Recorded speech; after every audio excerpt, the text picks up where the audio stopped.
जिस वक्त पूरी कौम अल्लाह के नबी हजरत इब्राहीम अलैहिस्सलाम के खिलाफ उठ खड़ी हुई और उनको आग में डाला गया, फिर उनको जलावतन किया गया, तो सिर्फ एक और अल्लाह का नबी हजरत लूत अलैहिस्सलाम आपकी गवाही देने लगा। और फिर जब हजरत इब्राहीम अलैहिस्सलाम ने हिजरत की तो आपके साथ आपके भतीजे अल्लाह के नबी हजरत लूत अलैहिस्सलाम भी हिजरत करने लगे। हजरत लूत अलैहिस्सलाम के वालिद का नाम हारान था, जो तारिख यानी आजिर के बेटे थे।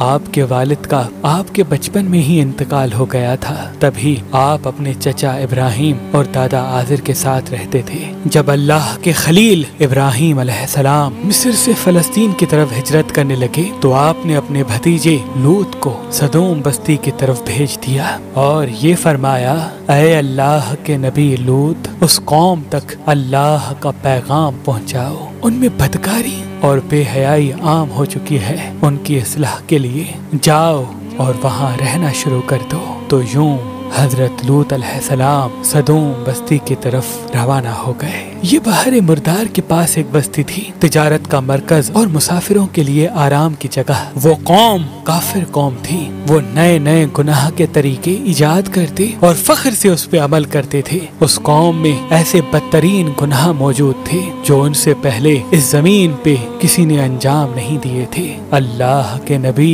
हजरत लूत अलैहिस्सलाम उस कौम के दरमियान आके फरमाते हैं, ऐ लोगो, अल्लाह से डरो। तुम ऐसी बेहयाई का इर्तिकाब करते हो जो तुमसे पहले इस जहान में किसी ने न की। अपनी औरतों को छोड़कर मर्दों से अपनी हाजत पूरी करते हो। अगर तुम गुनाहों से बाज नहीं आए तो अनकरीब तुम पे अजाब बरसेगा।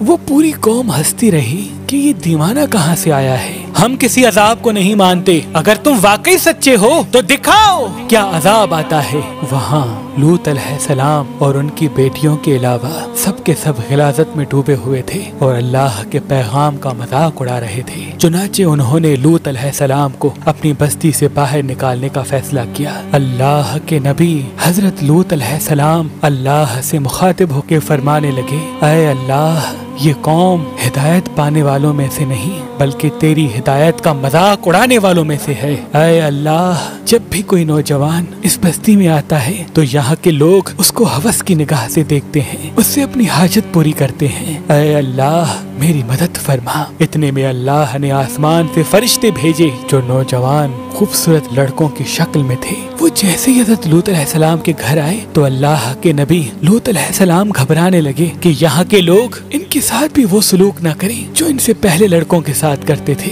वो फरिश्ते कहने लगे, ऐ अल्लाह के नबी, घबराओ नहीं, हम अल्लाह की तरफ से आए हैं। और जिब्रील अमीन फरमाने लगे, ऐ लूत, अपने घर वालों को लेके इस बस्ती से चला जा, क्योंकि सुबह यहाँ पे अल्लाह का अजाब आएगा। और इस बस्ती से जाने के बाद पीछे मुड़ के न देखना। हम तेरे पूरे घर को अल्लाह की पनाह में रखेंगे, बचा लेंगे, सिवाय तुम्हारी बीवी के, क्योंकि वो पीछे रहने वालों में से होगी। अफसोस, अल्लाह के नबी लूत अलैहिस्सलाम की बीवी ने जब उन लड़कों को देखा तो उस बस्ती के लोगों से कहने लगी कि हमारे घर कुछ खूबसूरत नौजवान आए हैं, क्या तुमने उनको नहीं देखा? उनका हुस्न ऐसा है जैसा तुम लोगों ने पहले कभी नहीं पाया होगा। इतने में बस्ती के कुछ लोग हजरत लूत अलैहिस्सलाम के घर पहुंचते हैं। हजरत जिब्रील अमीन उनको ऐसी ज़रब लगाते हैं कि वो तमाम के तमाम ऊंधे हो गए। वो सब वापस जाने लगे और जोर जोर से धमकियां देने लगे कि ऐ लूत, हम तुमसे कल निपट लेंगे।